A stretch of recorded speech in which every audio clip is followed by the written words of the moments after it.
ಬೇಸಿಗೆಯ ಬಿಸಿ ಏರ್ತಿದ್ದಂತೆ silicon city ಮಂದಿಗೆ ಈಗ ಜಲ ಸಂಕಷ್ಟದ ಭೀತಿ ಎದುರಾಗಿದೆ.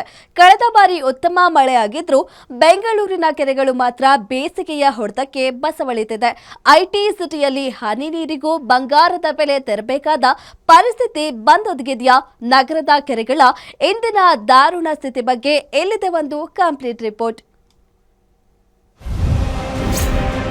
ಬೆಂಗಳೂರಿಗೆ ಜಲಕಂಟಕ. 65% ಕೆರೆಗಳು ಖಾಲಿ. ಕೆರೆಗಳಲ್ಲಿ ಇರೋದು ಕೇವಲ 35% ಮಾತ್ರ ನೀರು. ಹೀಗೆ ಆದ್ರೆ ಹನಿ ನೀರಿಗೂ ಶುರುವಾಗುತ್ತಾ ಹಾಹಾಕಾರ. ಒಂದು ಕಾಲದಲ್ಲಿ ನಗರದ ಜೀವನಾಡಿಯಾಗಿದ್ದ ಬೆಂಗಳೂರಿನ ಕೆರೆಗಳು ಈಗ ಬರಿದಾಗುತ್ತಿವೆ. ನಗರದಲ್ಲಿ ಸದ್ಯ 183 ಜೀವಂತ ಕೆರೆಗಳಿದ್ದು ನೀರಿನ ಮಟ್ಟ ಮಾತ್ರ ಗಣನೀಯವಾಗಿ ಕುಸಿಯುತ್ತಿದೆ.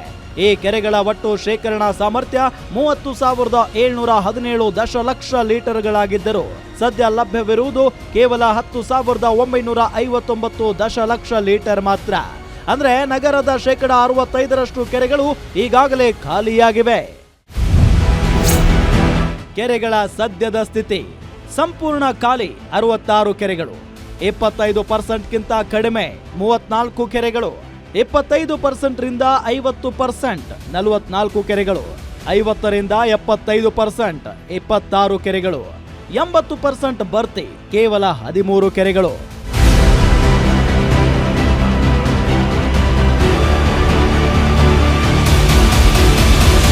ಸದ್ಯ 183 ಕೆರೆಗಳ ಪೈಕಿ 66 ಕೆರೆಗಳು ಸಂಪೂರ್ಣ ಬತ್ತಿ ಹೋಗಿವೆ. ಇನ್ನುಳಿದ 34 ಕೆರೆಗಳಲ್ಲಿ 25%ಕ್ಕಿಂತ ಕಡಿಮೆ ನೀರಿದೆ. ಕೇವಲ 13 ಕೆರೆಗಳಲ್ಲಿ ಮಾತ್ರ 80% ನೀರು ಸಂಗ್ರಹವಾಗಿದೆ. ಬೇಸಿಗೆ ಆರಂಭವಾಗಿ ಕೇವಲ 1.5 ತಿಂಗಳಲ್ಲೇ 66 ಕೆರೆಗಳು ಬತ್ತಿ ಹೋಗಿರುವುದು ನಾಗರಿಕರ ನಿದ್ದೆಗೆಡಿಸಿದೆ.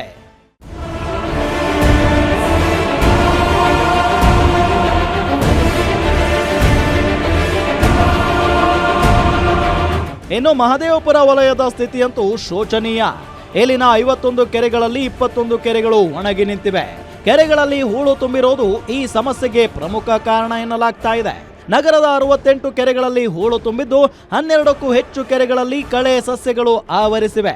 ಸದ್ಯ ಕೇಂದ್ರ ಸರ್ಕಾರ ನೀಡಿದ 75 ಕೋಟಿ ಅನುದಾನದಲ್ಲಿ ಹೂಳು ತೆಗೆಯುವ ಕೆಲಸ ನಡೀತಾ ಇದೆ. ಒಟ್ನಲ್ಲಿ ಮಳೆ ಬಂದರೂ ನೀರು ಉಳಿಸಿಕೊಳ್ಳುವಲ್ಲಿ ನಾವು ವಿಫಲವಾಗುತ್ತಿದ್ದೇವಾ ಎಂಬ ಪ್ರಶ್ನೆ ಈಗ ಕಾಡ್ತಾ ಇದೆ. ಬೇಸಿಗೆ ಇನ್ನು ತೀವ್ರಗೊಂಡ್ರೆ ಬೆಂಗಳೂರಿನಲ್ಲಿ ಜಲಕಂಟಕ ಗ್ಯಾರಂಟಿ.